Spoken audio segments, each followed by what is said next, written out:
पिछले एक माह में जो ये एक्सीडेंट्स हुए हैं इसमें ज़्यादा ओवर स्पीडिंग का किरदार था या टायर का ज़्यादा किरदार? घर से निकलें गाड़ी लेकर, हम लॉन्ग टूर पे जा रहे हैं, बहुत से लोग हैं वो अहल नहीं होते गाड़ी चलाने के, फिज़िकली फ़िट नहीं होते, उनके पास लाइसेंस नहीं होता, तो क्या प्री प्लानिंग्स में क्या क्या चीज़ें शामिल हो? फिटनेस का क्या क्राइटेरिया है? ऑयल टैंकर की फ़िटनेस का क्या क्राइटेरिया?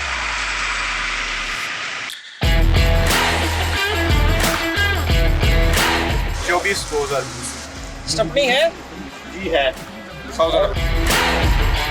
गर्मियों का मौसम शुरू होता है तो बिल्कुल टेम्परेचर में इजाफा हो जाता है और जो रूटीन में टेम्परेचर होता है रोड के ऊपर, तारकोल की सड़क है उसके ऊपर वो टेम्परेचर और ज़्यादा बढ़ चुका होता है, 3-4 डिग्री रोड के ऊपर ज़्यादा होता है। टायर वाहिद चीज़ है जिसके साथ जितनी बड़ी भी गाड़ी हो उसका राब्ता ज़मीन के साथ सिर्फ टायर के ज़रिए होता है।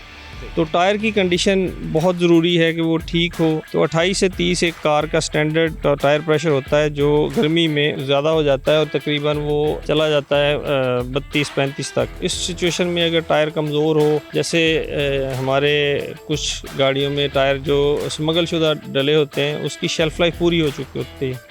टायर के अंदर एक ऑयल होता है जिसकी वजह से उसकी नरमी कायम होती है और वो तकरीबन 4-5 साल के बाद वो उसमें से ख़त्म हो जाता है या कम हो जाता है। टायर के ऊपर उसकी मैन्युफैक्चरिंग डेट लिखी होती है, उस डेट के हिसाब से वो 5 साल के अंदर तो कारआमद होता है, उसके बाद फिर वो बेकार हो जाता है।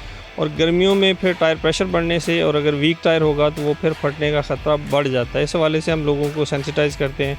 इसी तरह टायर के ऊपर जो गुड्डी होती है वो भी हम चेक करते हैं, वो भी एक ख़ास हद से ज़्यादा अगर वो घिस जाए और वो पुराना हो जाए, टायर घिसा हुआ हो तो वो भी ख़तरनाक है। उस ब्रेक अप्लाई नहीं हो सकती, रोड के साथ उसकी ग्रिप ठीक नहीं होती। तो इस हवाले से भी हम चेकिंग भी करते हैं, फ़ाइन भी करते हैं, लोगों को ब्रीफिंग भी देते हैं, समझाते हैं लोगों को। अच्छा, ओवर स्पीडिंग के हवाले से आप क्या देखते हैं? जो पिछले एक माह में जो ये एक्सीडेंट्स हुए हैं इसमें ज़्यादा ओवर स्पीडिंग का किरदार था या टायर का ज़्यादा किरदार? ओवर स्पीडिंग को रोकने के लिए मोटरवे पुलिस तो अपनी हर मुमकिन कोशिश करती है। अब तो रात के टाइम भी कैमरे चल रहे होते हैं और वो रात के टाइम पे भी नाइट विजन कैमराज हमारे सारी मोटरवेज़ के ऊपर और सारी हाईवेज़ के ऊपर काम करते हैं। और अगर 120 स्पीड लिमिट है और 120 पे एक गाड़ी लगती है उसका इम्पैक्ट, और अगर कोई 60, 70, 80 पे जा रहा है तो उसका दोनों का बड़ा फ़र्क होता है। तो इसी तरह ओवर स्पीडिंग को कंट्रोल करने के लिए हम अपनी हर मुमकिन पॉसिबल एफर्ट करते हैं कि ओवर स्पीडिंग की वजह से एक्सीडेंट ना हो, लेकिन जहाँ भी होता है उसमें स्पीड मैटर ज़रूर करती है, वो जो इम्पैक्ट आता है उसका। आतिफ साहब, ये बताइए कि हमें क्या प्री प्लानिंग्स करनी चाहिए कि जब हम घर से निकलें गाड़ी लेकर, हम लॉन्ग टूर पे जा रहे हैं, बहुत से लोग हैं वो अहल नहीं होते गाड़ी चलाने के, फिज़िकली फ़िट नहीं होते, उनके पास लाइसेंस नहीं होता, तो क्या प्री प्लानिंग्स में क्या क्या चीज़ें शामिल होती हैं? सबसे पहले तो आपने बड़ी मुनासिब बात की है कि फ़िज़िकली फ़िट और मेंटली उसको ड्राइविंग का अहल होना चाहिए। और जब ये इस काबिल होगा तो फिर उसी को लाइसेंस मिलता है, उसका एक डॉक्टरी मुलाजा और वो होता है, मेडिकल सर्टिफिकेट लगता है ड्राइविंग लाइसेंस के साथ।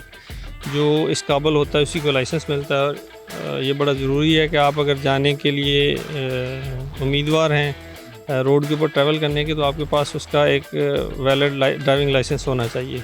वो आपके पास होगा तो इसका मतलब है ये समझा जाएगा कि आपको चीज़ें आती हैं ड्राइविंग के हवाले से। उसके बाद फिर जब गाड़ी लेके निकलना है तो फिर गाड़ी को भी उसका एक मुआयना, क्लॉकवाइज ड्राइविंग में जब वो चार्ज लेते हैं गाड़ी का, तो एक ये इंटरनेशनल रूल है कि आप उसका क्लॉकवाइज मुआयना करेंगे, उसकी चीज़ें देखेंगे, टायर उसकी सारी कि वो ठीक हैं। एक पावर फार्मूला है, पेट्रोल, ऑयल लेवल, सारे ब्रेक ऑयल और सारे फ्लूइड्स। इसी तरह फिर वाटर लेवल्स, उसके वाइपर के अंदर भी पानी होना चाहिए और रेडिएटर का भी पानी का लेवल चेक किया जाए। और इसी तरह इलेक्ट्रिसिटी, उसमें हॉर्न शॉर्न आपका पूरा इलेक्ट्रिकल सिस्टम है, लाइट्स हैं वो ठीक होनी चाहिए, इंडिकेटर वगैरह। और इसके बाद रबर्स, ऑब्वियसली कि वो ज़मीन के साथ कांटेक्ट तो आपका रबड़ के ज़रिए, जितनी मर्ज़ी बड़ी गाड़ी और जैसी भी हो। मोस्टली जो लोग निकलते हैं, कोई किसी से गाड़ी ले ली है और उसको पता ही नहीं है, उसके अंदर स्टेपनी नहीं है, उसके अंदर टूल्स नहीं है, और फिर वो रात के टाइम पे बैठे होते हैं कि जी हमें ये चीज़ चाहिए, वो चीज़। एनीवेज़ उसके लिए मोटरवे पुलिस हर टाइम लोगों की हेल्प के लिए तैयार होती है मोटरवेज़ के ऊपर, हाईवेज़ के ऊपर। तो मोटरवे के ऊपर जब हम वर्कशॉप्स हैं हमारी, मोबाइल वर्कशॉप, हम उनको बुलवाते हैं, हेल्पलाइन 130 पे कॉल करते हैं मोस्टली लोग, या फिर दौरान पेट्रोलिंग हमारे अफसरान पहुंच जाते हैं, तो हम उनको सारी चीज़ें प्रोवाइड करते हैं। लेकिन फिर ज़ाहिर है कि उसको टाइम थोड़ा सा लगता है, एक इनकन्वीनियंस वो हो जाती है। उससे बचने के लिए बेहतर ये है कि आप सारी चीज़ें लेके निकलें। फिटनेस का क्या क्राइटेरिया है, ऑयल टैंकर की फिटनेस का क्या क्राइटेरिया? ये इसके दो स्टैंडर्ड्स हैं ना, एक तो मैकेनिकली इसको विक्स की सर्टिफिकेशन है जो व्हीकल इंस्पेक्शन होती है प्रॉपर, दूसरी जो ओगरा के स्टैंडर्ड्स हैं उसके मुताबिक इसके अंदर एक क्यू फॉर्म होता है जिसका वो कह लें कि चार्टर कह लें इसका रोड के ऊपर चलने का, उसकी सारी इंस्ट्रक्शंस जो म्यूचुअली ओगरा और ऑयल कैरियर कंपनीज़ की जो एग्रीड हैं उसके अकॉर्डिंगली इसमें कोने भी होती हैं, फायर एक्सटिंग्विशर मौजूद होता है, गार्ड रेल लगी होती है साइडों पे, 2 ड्राइवर होते हैं अगर इन केस ज़रूरत पड़ती है, और रेस्ट की फिर 5 घंटे से ज़्यादा ये उसको नहीं करते, उसके 5 घंटे के बाद फिर ड्राइवर चेंज होता है और उसको रेस्ट दी जाती है जो ड्राइवर है।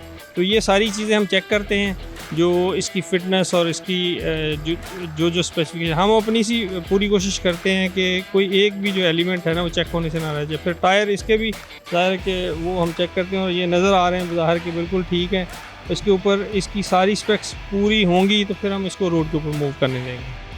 फिटनेस सर्टिफिकेट है, ये 14 अगस्त तक है वैलिड, इसके बाद फिर ये दोबारा इसकी इंस्पेक्शन होगी, उसको नया फिटनेस सर्टिफिकेट जारी किया जाएगा।